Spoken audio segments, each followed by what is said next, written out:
During Hurricane Michael, we faced some of the most trying times we ever have in Washington County. It was a storm that one day it was a blip, next day it was a disaster. It just increased in size and strength so fast, it was unbelievable. I never will forget the fear of being a father, a husband, and a commissioner. My family was in harm's way, so I was terribly worried about my wife, my children, but also at the same time, as a commissioner, my heart was at the county level, worrying about what the daylight would bring and what would come from the days to come, the weeks to come.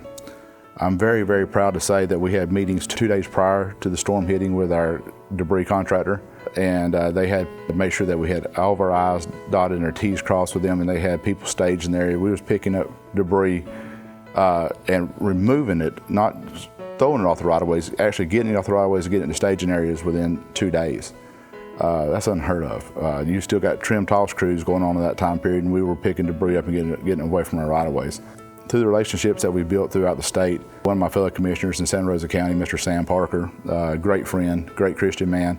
Once we seen the storm was coming our way and it was going to be a direct impact to Washington County, he said, Commissioner, he said, we've got you. He said, take care of your constituents. As soon as we can get our crews there, we'll have our public works crews en route and to help you any possible way they can. And him and his fellow commissioners, they put their money where their mouth was. They pretty well shut their public works department down in Santa Rosa County, kept a skeleton crew there just to keep the roads navigable they could, but they had backhoes, front end loaders, trucks, tractors, whatever you think you possibly have, they had it here, making sure Washington County was being made whole again and getting back to some sort of sense of normalcy.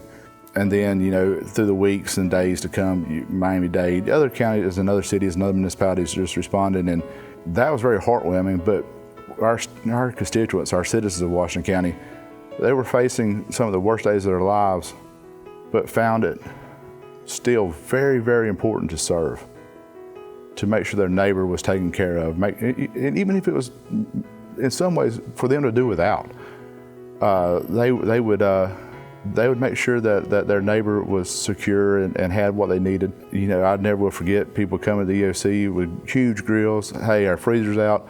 We're going to lose all this. We're going to feed. You name the community, we're going to feed that community. You name that area, we're going to go feed that area. Whether we're going to set up at a pod, a point of distribution, and make sure that the men and women that serve in our communities, whether it be the National Guard or our first responders, are being fed. That was the sense of volunteerism that Washington County had, to make sure that their neighbor was being taken care of. You know, I still wake up hearing chainsaws, neighbors cutting each other's trees off, making sure they're taken care of. It was the worst days of our lives, but at the same time, it was some of the most rewarding days of our lives, just by seeing each other come together and making sure that we was one body, was moving forward as a fluid unit, and that was very, very, very humbling. And through that time, you know, we have our federal agencies and our state agencies come in and sit down with us, and we start making plans, whether it be our Cat B, where we're getting stuff put back just to have roads navigable again, capturing the damage and getting people where they can traverse in and out of their homes, and then making plans for the future for our mitigation in different ways. We were very, very fortunate at the time. We were able to have some projects put together to mitigate some of the future damages of Washington County, which included hard surfacing. We've went through that process until the last 7 months of doing just that. We were going through and changing people's lives, making sure that the next storm that come through, that we wouldn't be facing the same uncertainty that we was during Hurricane Michael, that we had roads that were impassable, that our first responders couldn't get in and out of, that we couldn't make sure that we was getting our citizens in and out of their houses in the way that they needed to. It was a very good plan that FEMA helped administer in Washington County, and it really was working. And now we're kind of uncertain. We're not uncertain.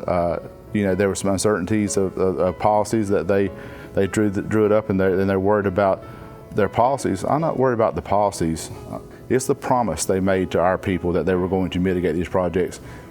And from now until my last breath, I will continue to fight to make sure that we adhere to the contracts that were signed by FEMA, and make sure that we honor the contracts, that our county's made whole financially, our county's made whole through the mitigation, and that you are completely confident in the leadership and the roles that we're moving forward in Washington County. You deserve the best. You deserve everything that was promised to you, not a penny more, not a cent more. But we will fight and continue to fight to make sure that any contract that was written from a federal agency to Washington County is adhered to, and you get the services that you pay your hard-earned tax dollars every year to the state, local, and federal level, that you get every penny that was promised in these contracts that comes back to Washington County to mitigate future damages, to ensure that a better quality of life is for each one of our residents. Let's work together to build a better Washington County. Vote Tray Hawkins, August the 20th. I'd appreciate your vote and support.